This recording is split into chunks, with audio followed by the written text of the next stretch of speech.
Today we're doing a follow-up from last week's video on our top staple items that we want to have in our kitchens that makes our life so much easier. Eating plant-based, eating vegan, eating gluten-free.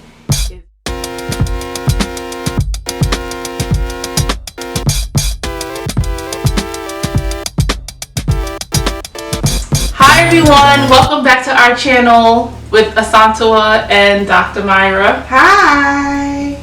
So today we are doing a follow-up from last week's, but before we get started, please remember to like, subscribe, and turn on post notifications so you don't miss anything that we post. Today we're doing a follow-up from last week's video on our top staple items that we want to have in our kitchens that makes our life so much easier.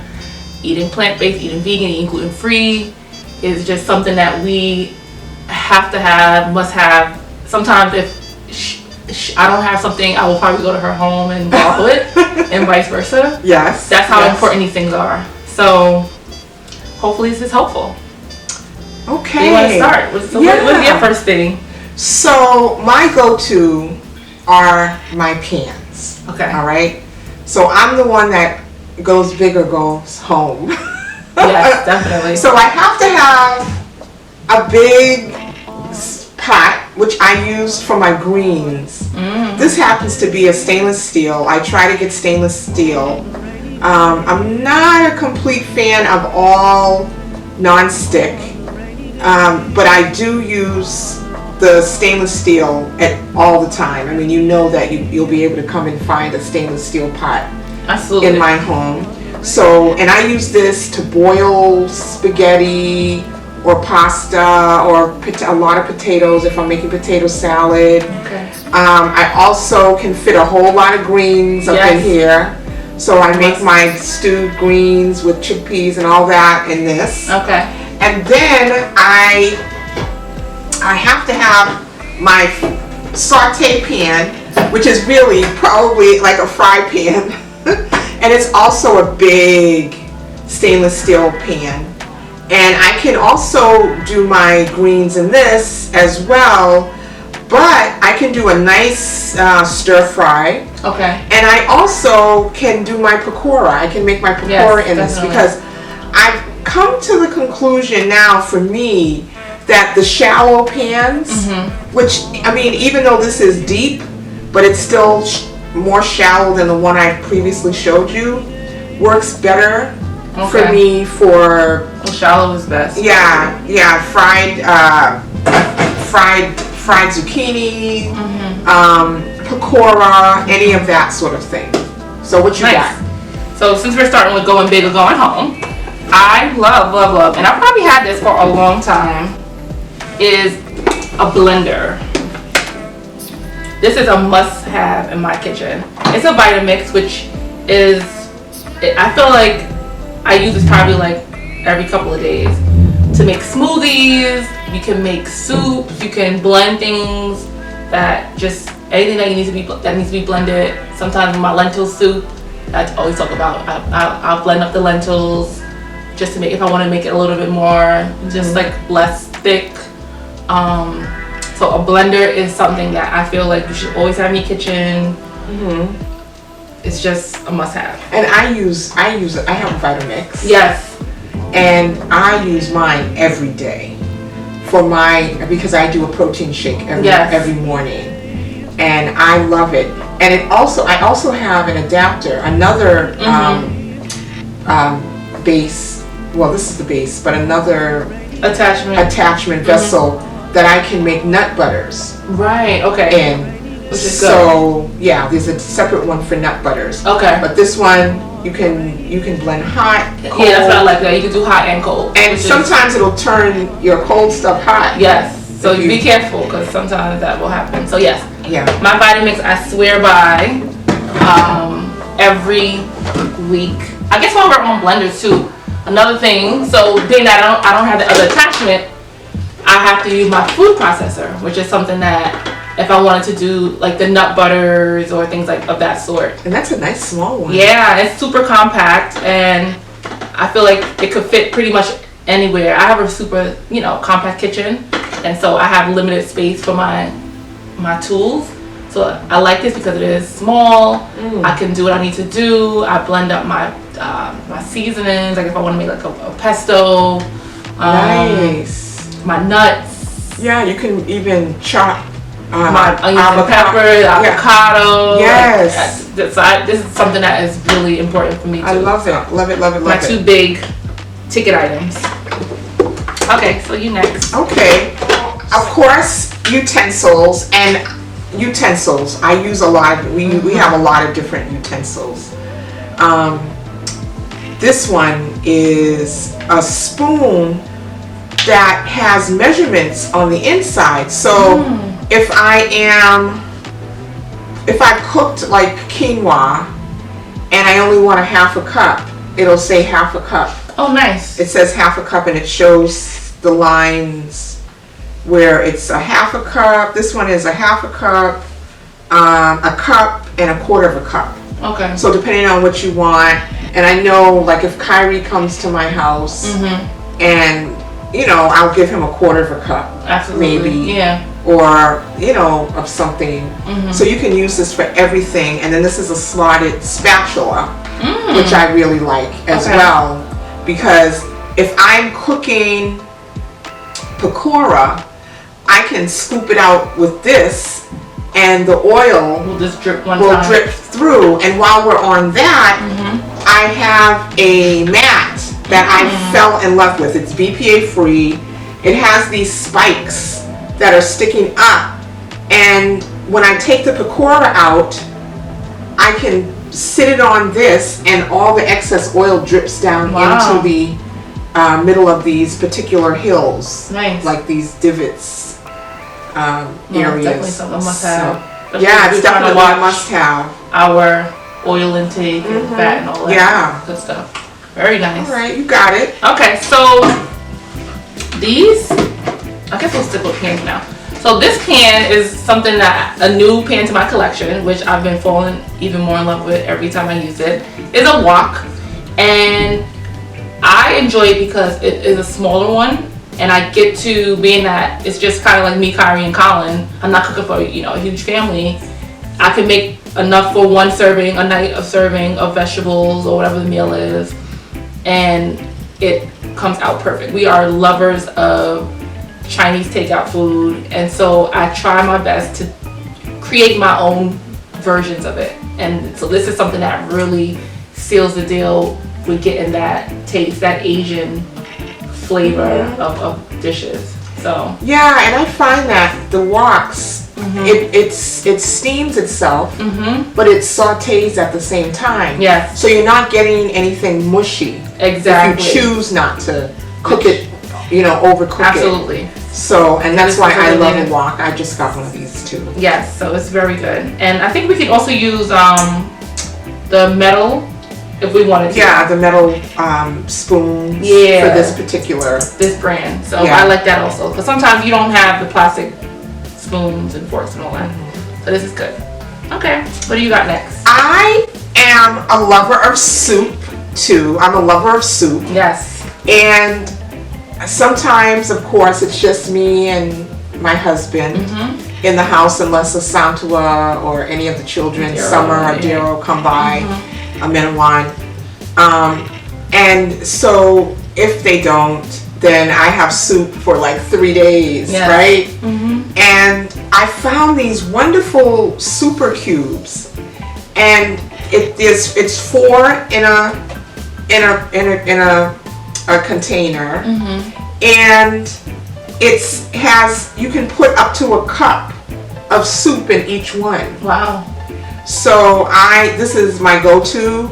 So when I cook my soups now, I actually fill up one of these. Nice. And then like a week later, one again. Yeah, I can, I don't have to make the soup over. I have my super cubes. Nice. And I can just pop out a couple of them and, that's really and cool. have that. So I love it. I love it, love it, love it. Nice. So the next thing, I think you got these 2 things for me because you're always finding these cool contraptions. But these are two things that are super helpful for fruit and salad.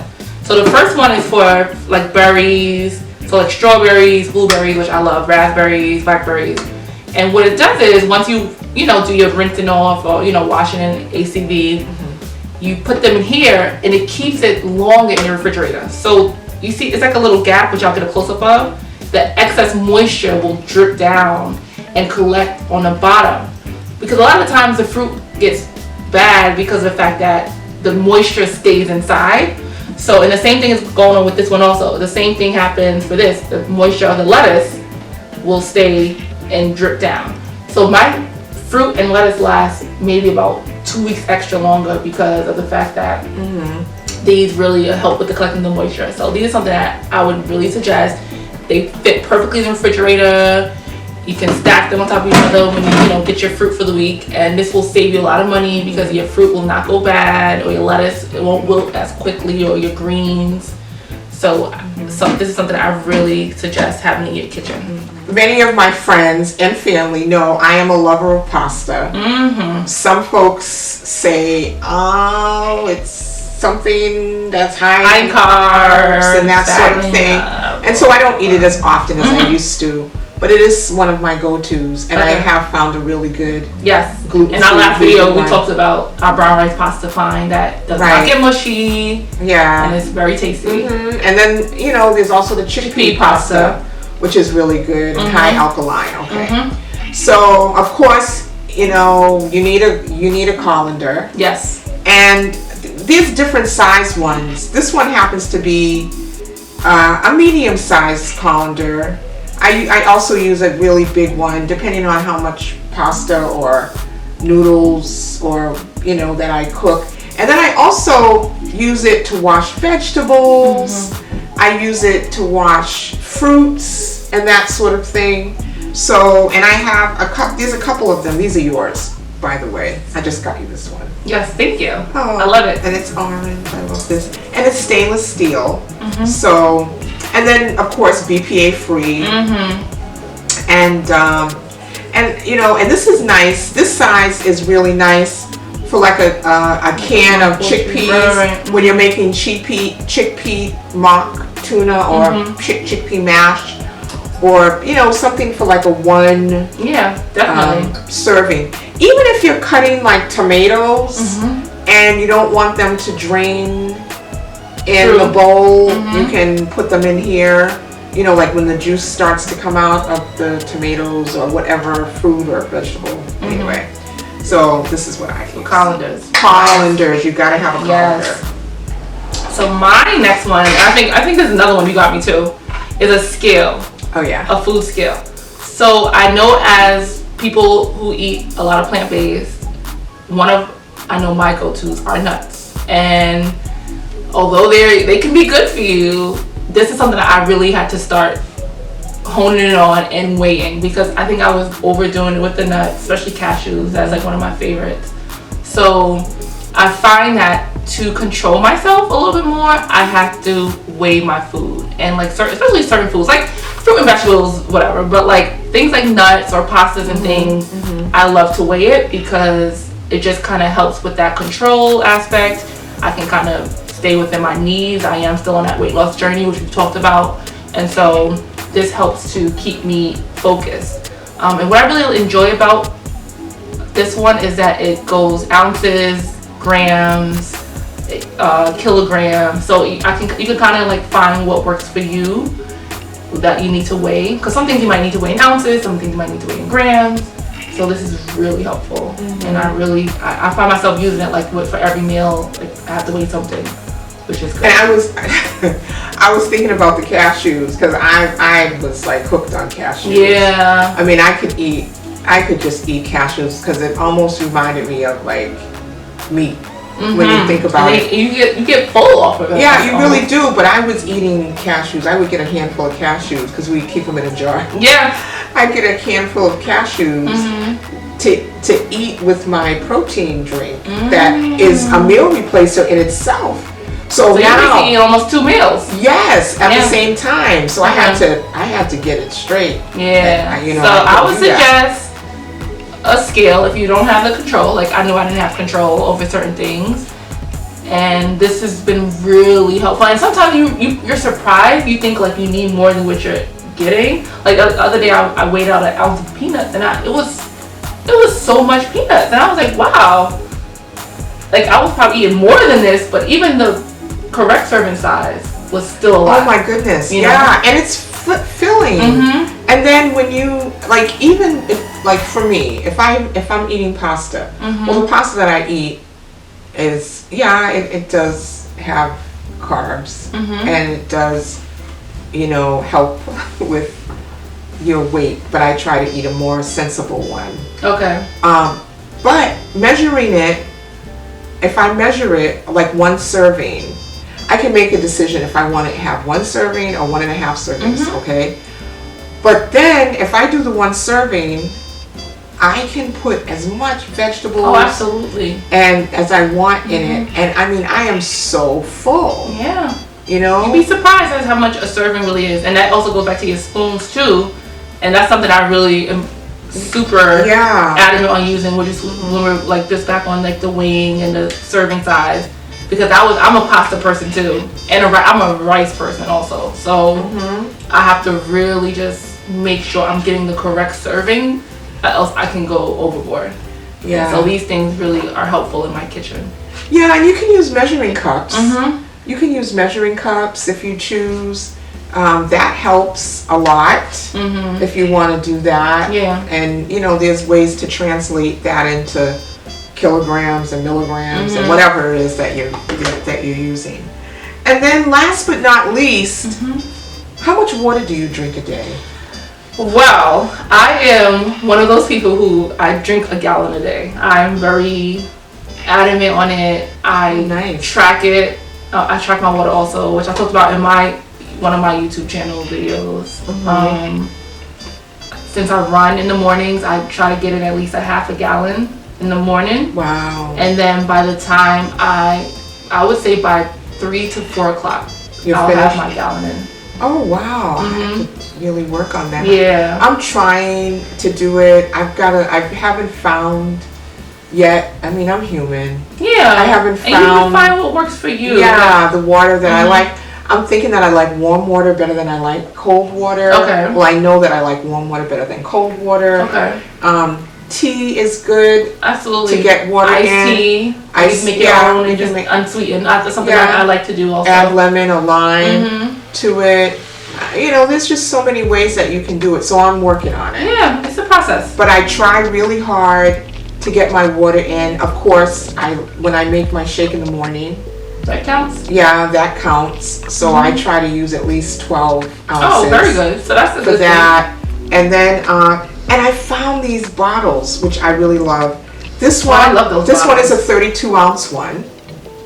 And it has the ounces. It goes from 8 ounces up to 32 ounces on one side. Okay. And then on the other side, you can count it from 200 to 900 milliliters. Okay, nice. And so this one is nice. But then I found this one, which I don't even know where I saw the review.